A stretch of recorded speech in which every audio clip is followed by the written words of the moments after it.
So the purpose of a Toastmasters Club is to provide an environment in which members learn communication and skills.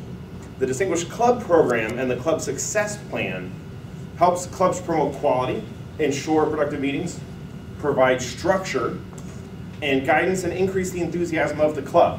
Now every year, every club takes part in this program, whether they know it or not. Every club has a series of goals that they're expected to accomplish to determine the quality of their club.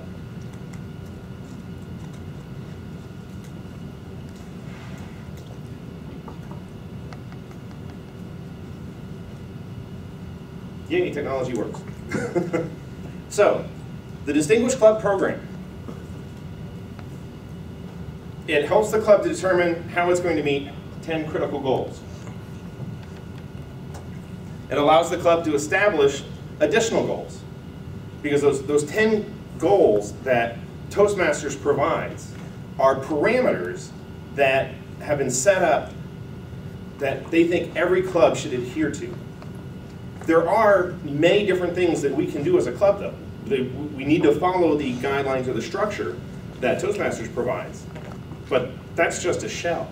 We can go above and beyond that as much as we want and establish goals, not just as individuals, such as I'm going to earn my competent communicator in the first 6 months, but other features or things we're going to have, like we're going to try and bring in guest speakers, we're going to try and do more community involvement, whatever it happens to be. We're going to outline strategies to achieve those goals. We can have the greatest ideas in the world. We can say that we're going to go out and stand on every street corner every Monday morning and give a speech of some sort. Probably not a good goal, no. But if we want to do that, we need to come up with a strategy that spells out how we're going to do those things. We'll also identify resources inside and outside of the club to help us achieve those goals. As an example, we've got 21 members currently in our club. We've got 21 paid active members. However, maybe somebody here knows somebody who's a really good speaker. I met a lady at a event, at a Toastmasters event. Her name is Marcy Walsh. And she was interested in coming and talking to our club. And one of the things that she's very good at is helping develop corporate clubs. Now, most corporate clubs, especially for those of you who are new to this, are strictly clubs where the entire membership is internal to a company. Progressive Insurance is one example. There's a specific program within Toastmasters about leadership that they are really interested in getting their people, especially their salespeople, involved in achieving. So they have Toastmasters clubs within their branches or within their office buildings that their employees are encouraged, or some of them have to be in, at least to get to a certain point. So they can achieve this distinction. After that, it's up to them if they want to continue. We're a mixed club. We've got people who come in from the outside that are in the area or wherever they want to come from to be part of our club. However, because we meet here at Verizon, there are distinct advantages that we could try and leverage. For instance, we may have VPs here in the building. I know we've got a couple. We've got VPs here in the building. We have executive directors. We've got directors.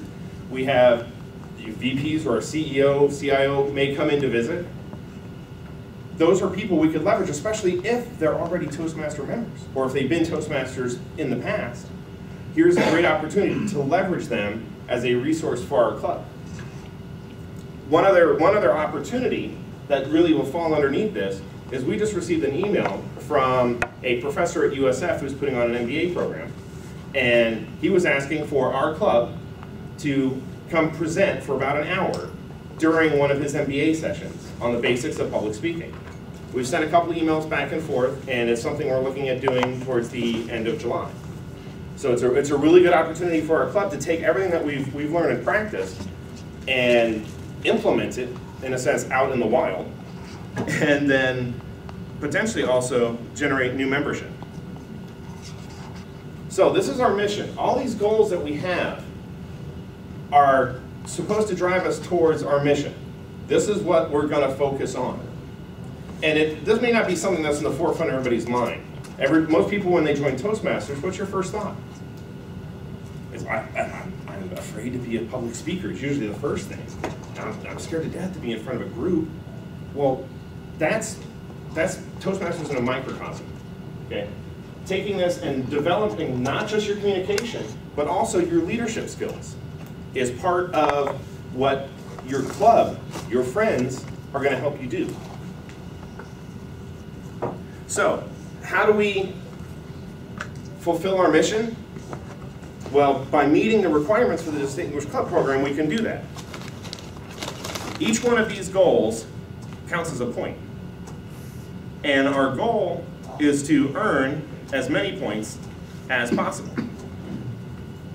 So the first one, 2 competent communicators within a year. By the way, the Toastmasters year starts in July 1st and runs until June 30th of the following year.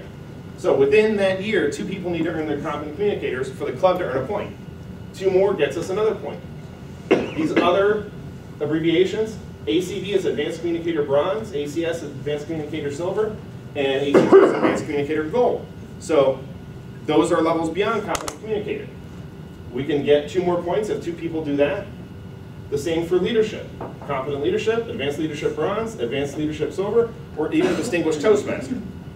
And again, that's 2 more possible points. Another point for 4 new members, another point for 4 new members after that. Having a minimum of 4 club officers trained twice a year. The next one's coming up here in a couple weeks, or about a month actually. And actually 3 weeks, I guess. And having our membership renewal and our club officers done on time, which we just had our elections, which is how I came to be in the position I'm at now. So, how do we know if we're meeting our goals?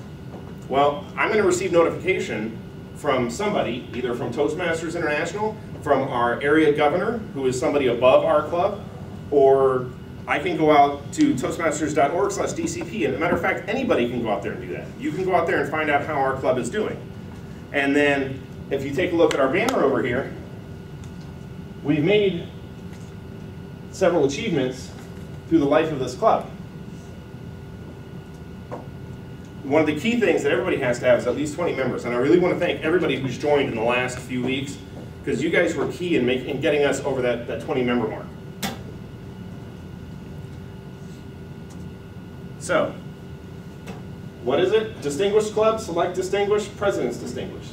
5, 7, 9, depending on where we fall. So how did we do? Well, congratulations. We had 9. Woohoo! We have 21 members, which puts us over the 20 member mark. So we've earned President's Distinguished Club for another year. We are only the one of 2 clubs, I believe, in our area to earn that. So this is tough to do. It's not the easiest thing to do to get to the President's Distinguished Club, but we did it. So now it's a new year.